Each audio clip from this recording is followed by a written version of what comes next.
Today we are turning a croaker sack into a wreath. Look, double fingers crossed. I have had this in my head for a while and I've been trying to figure out how to make it happen, and so I hope that I have. It seems really simple, and it probably is, but it's one of those things where I couldn't see it all the way through to the end, and now I think I have, so we'll see what happens. The first thing I did was cut some patterns for some leaves, and these are the two sizes. Now I cut these patterns. One is going to be my back layer of, there's actually petals, not leaves. One will be the back layer of my petals. One will be the front layer of my petals. And so what you'll need to do is cut two of each of these because we're going to stuff the petals. Okay? So I've taken the croaker sack that Miss D sent me and I laid these out and I cut as many as I could. I believe I ended up with 8 big ones and 8 little ones. We'll know that for sure as we get going. But now it's time to put them together. So as you can see, I have the 2 petals that I cut out, and I just cut the bag while it laid on top of the, while it was closed, and that way I got 2 at one time. And I didn't worry about cutting on a fold or anything, because I really like the rough edge. Now you have to decide here if you want only the burlap showing, or if you like the print showing. I'm not sure. I think the print is super cool, but I think for this way I'm going to use it, that I'm going to put the print on the inside, only because I think I'm going to be doing some painting to it, and I want to make sure that nothing bleeds through. So now what we're going to do, this is the small one and this is the large one. I'm going to do the same thing. See, I've got that's going to show through no matter what, but I still have this top part. So I'm going to glue these together, but I'm only going to glue along this edge and along this edge and leave this open for stuffing. And I might even stuff half and then glue, and then, because that's pretty deep, but we'll see.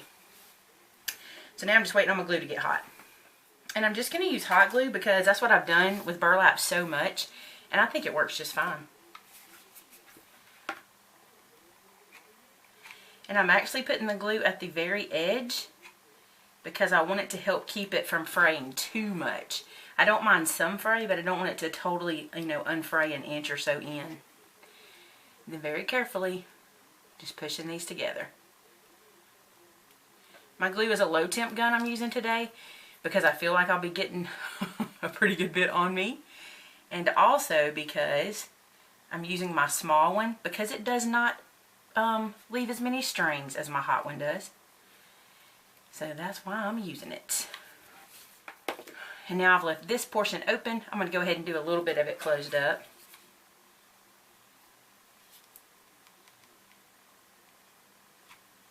Just to about right there. Let that close on itself. And because I cut this on the burlap with just laying the bag down and cutting through both layers of the bag, these pieces really lend themselves to each other. Like, I'm not trying to put a piece that doesn't go with a piece, on here. So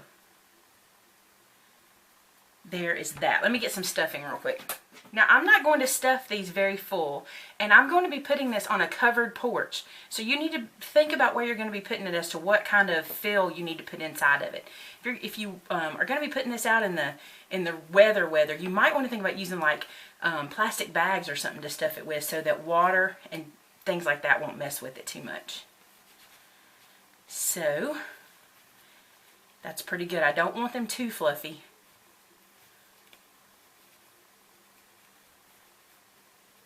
And see how that's starting to fray? So you don't want that to happen too much. So I'm going to go ahead and glue that in place.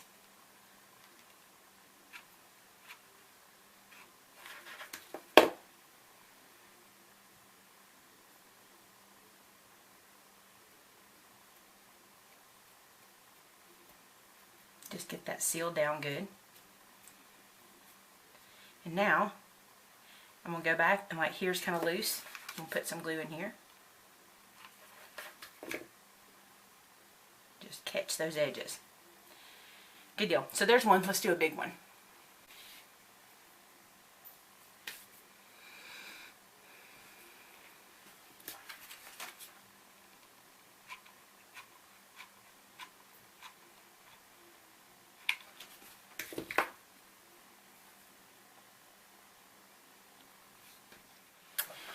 Now I left a big hole open for me to stuff this with.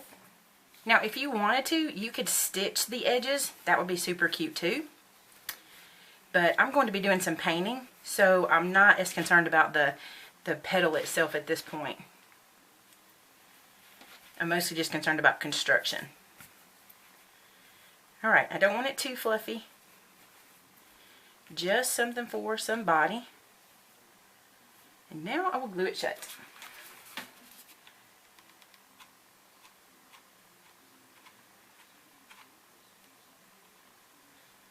Prepare to use a good bit of glue on this, because you can't really leave any gaps. You really have to close it all the way around.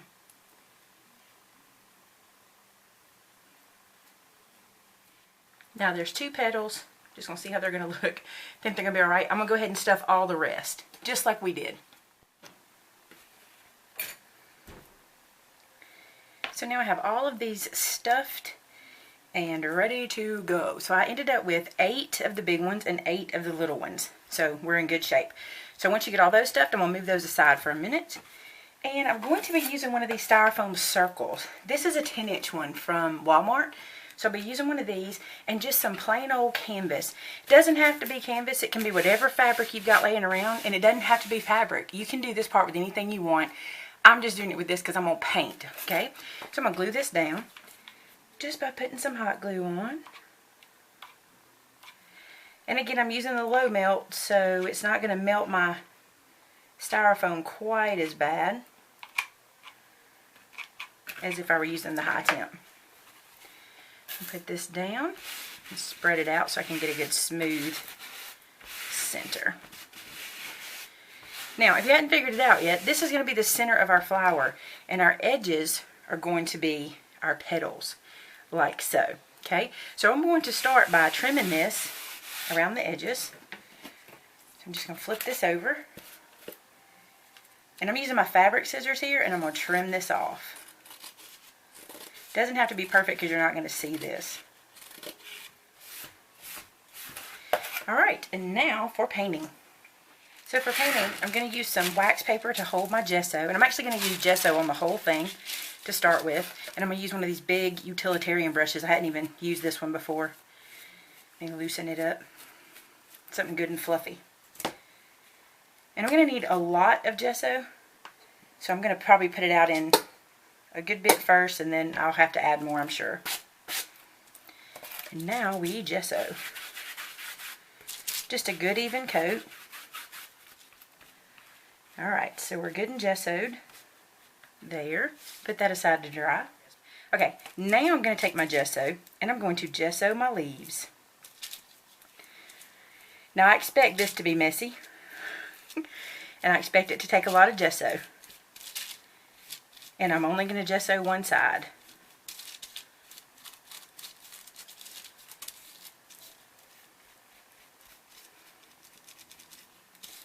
And I don't necessarily want it perfect, but I want it pretty coated, because I want my flower to be white.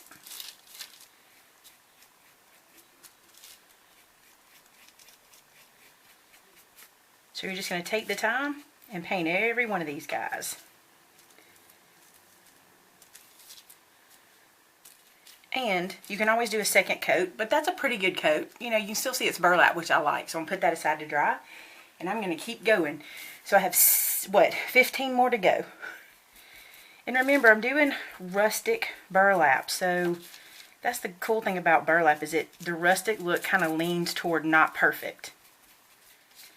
And these edges are all fuzzy and stuff. I'm not going to worry about that right now. I'm going to come back later after this has dried and trim all that up. So there's a big one. Alright, so just paint them all. So I'm going to paint the center of the flower, and I'm just going to use some black. This is some apple barrel acrylic. Just shake it. And what I want to do is just paint the entire thing in a good coat of black.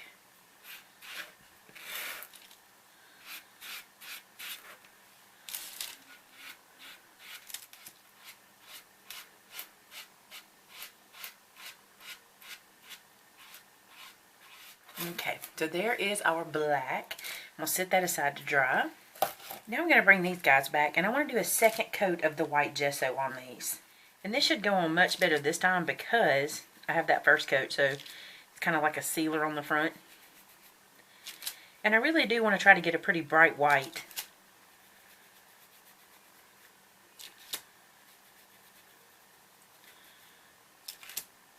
Again, it doesn't have to cover every hole. I just want a good bright white. Because I don't mind you being able to tell that it's burlap. I actually like that. Okay, so see how white that is compared to the other one? Much better. So I'm going to go back through and I'm going to do a second coat on every one of them. Okay, we're back to the center of our flower, and now we're going to use some red and some white paint. And I'm just going to put some of this into my palette. And this is where we're going to get creative with some things around the craft room. This is the lid to something. I don't know what, but I like the shape and it's flat. Look at the crap on my hands. Anyway, so what we're going to use this to make some dots with. So I'm going to tap it into my paint, and I want it to be pretty coated because I want these dots to be pretty thick. Can you see how coated that is? And then we're just going to sit it down and let it make a dot, and then lift it up without too much movement. And pretty thick on the paint, because we like that. We're going to make a whole bunch of dots randomly all over the surface of the center of our flower. Now I typically do my designs in triangle shapes, and then from there I kind of go out to the triangle, if that makes sense. So now I have a triangle in, you know, like a harlequin shape. And then I just kind of continue that. This is making great dots, this lid. And the cool thing is, you can just wash it off and put it back.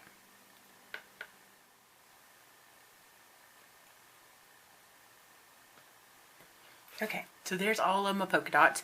Now I'm going to let these dry, and we're going to come back and do a second polka dot. Now then, our next step, we keep having all these steps, but it takes all the steps. So now what we're going to do is we're going to take our petals and some black paint again. And we're going to put a little bit of definition into them. And we're going to do this on all the petals. And now what you want to do is really load your brush, okay? Let the paint do the work because you're working with a porous surface. And I'm going to just run little black lines around the edge of the petals, just to kind of line it up.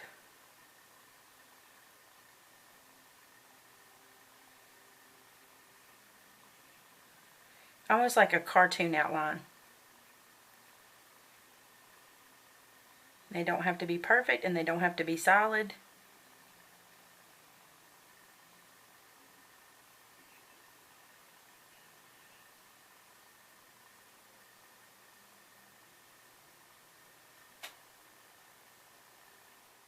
Okay, so now these are the top petals. So what I want to do here is I want to put a little line down the center, and then another one, and another one. Just something like that, because these are my top petals. So these will be the ones you see when you look at it. So do that, and let's do a big one together. This big one's not completely dry in the center, but it will work. We're just going to come up here and do the same thing. Kind of folk art. You're not perfect, just the look of a black line. And we're just defining those petals.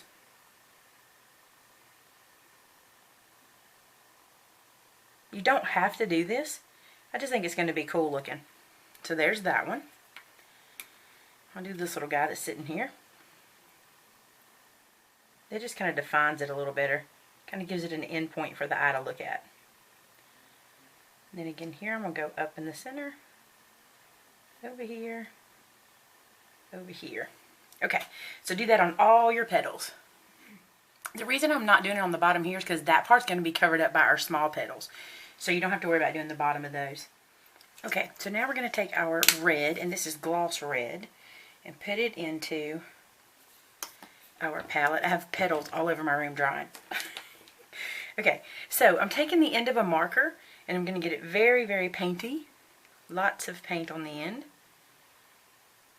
And then I'm going to put it right into the center. They will not be perfect, and that's okay. We will come back and do a second dot if we need to. Do you notice the colors I'm using happen to be my favorites? I think you could use any color. You could use spring colors, fall colors. I didn't want to use yellow because I was afraid it looked like a sunflower, and I'm trying to do something for spring and summer on my door, so. Okay, so now you want to let this dry, and we'll come back to it. Okay, guys, so now everything is dry, and if you want to do any touch-up here, you can. I'm not going to worry about it yet. If I want to do something, I will, but I'm not going to do it right now. Now then, all of our petals are dry.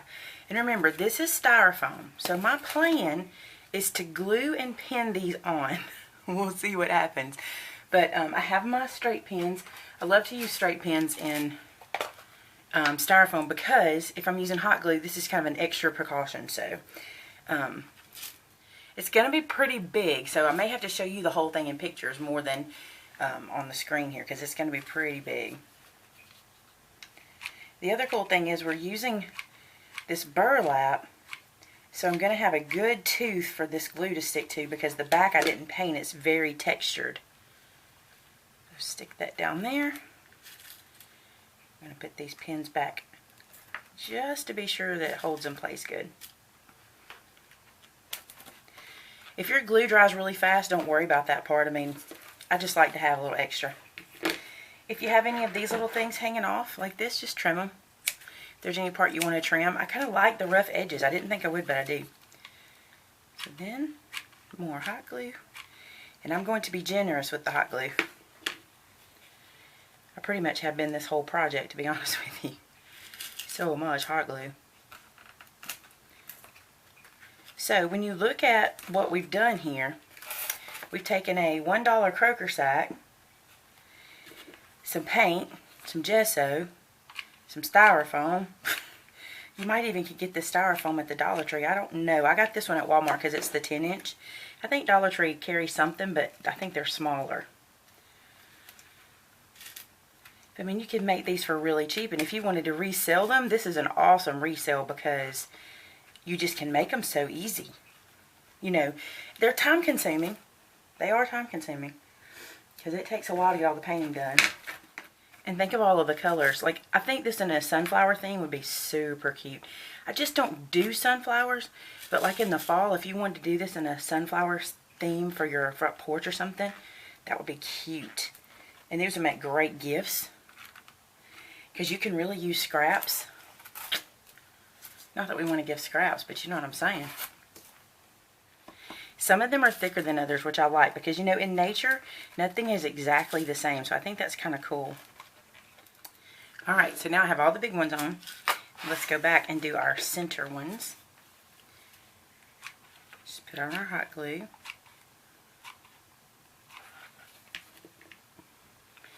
And I'm not going to tuck them in. I'm not going to come into my center too much because I don't want to interfere with that. I want to stay, you know, out here. I'm going to put a pin in just to hold it while it dries. And if I want to remove it, I will. But I'm going to use the one with the white pin head so you won't even see them.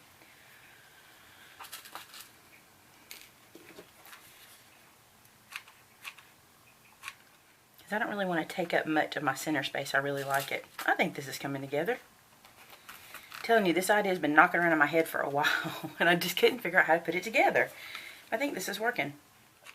Okay, so we're going to put the last petal on, and I didn't angle these. I'm going to put these in at an angle. Last one.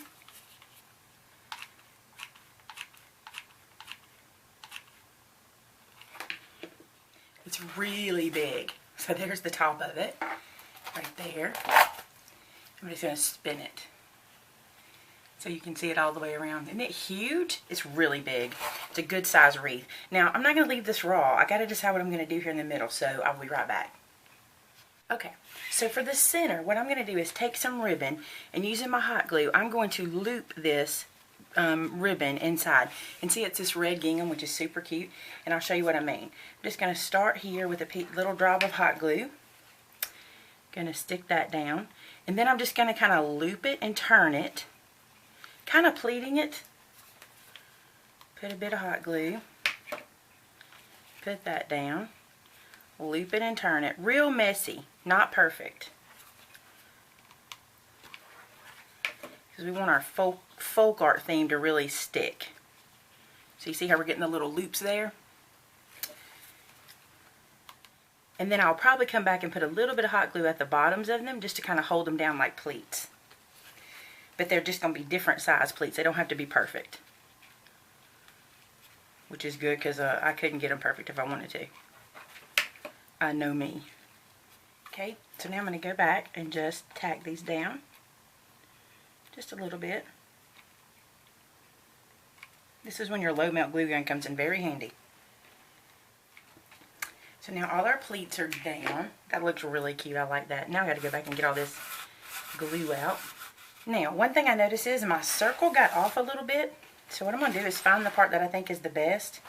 And right here I'm going to put a bow just to kind of hide my little point where it got off. Let me show you what I'm talking about. See this? I think a little bow right there will be cute. Looks very soft and country. Trim it off at the end to make them match. So there's that, and you could totally stop here. If you could think of anything else you wanted to add, you could, but I'm probably going to stop here so I can get pictures done and show you guys. And if I do add anything else, I'll show you, but I think this is really cute. Like I said, if you want to do it in different colors, if you want to do a different shape petal, maybe you didn't want to have a daisy or a sunflower shape, maybe you wanted your shape to be different, you could do anything with this. Look at me, I have to mess. I cannot leave well enough alone. Okay, so here you go. Super cute. I can't wait to show you in pictures so you can see the whole thing, but let's do it like this. See, it's kind of cartoony. On the back, I'm going to hang this with just ribbon, and I'll show you what I mean. So I want to find my center, make sure my bow is in the middle at the bottom, and it is. I'm going to take this, I'm going to put a little glue here, and a little glue here. I'm going to put a piece of ribbon down like so. This thing is not, even though it's burlap, it's not very heavy, so I'm good with that. Then, for stability, I'm going to come in through that hot glue and angle in a pin here. Do the same thing on the side. And I'm pulling it snug, and the reason is that way it can give a little and it'll be fine. I'm going to put 3 straight pins on either side, because that ain't going nowhere. I'm just showing you how I do this. This is not, I've never been taught this. This is not something you probably learn if you learn how to do this professionally. This is how Maymay does it. Okay, cut this off. Let that dry completely. Don't be tempted, because you'll pull it up. Let it dry completely, and then you can put this on your little hook or whatever. It'll be fine. All right, there it is, guys. That is my $1 croaker sack. And stuff from my stash. Everything else was in my stash. Even the canvas, everything else was in the stash. So check it out and see what you think about it. Look at the pictures. It'll probably be better seen in pictures. I'm sorry. I know it's really difficult. But that is it. Alright guys, so I will see you on Monday. This was supposed to be my Wednesday video, but it took too long, so now it is my Friday video. So anyway, I'll see you on Monday with some more crafting. Talk to you soon. Bye-bye.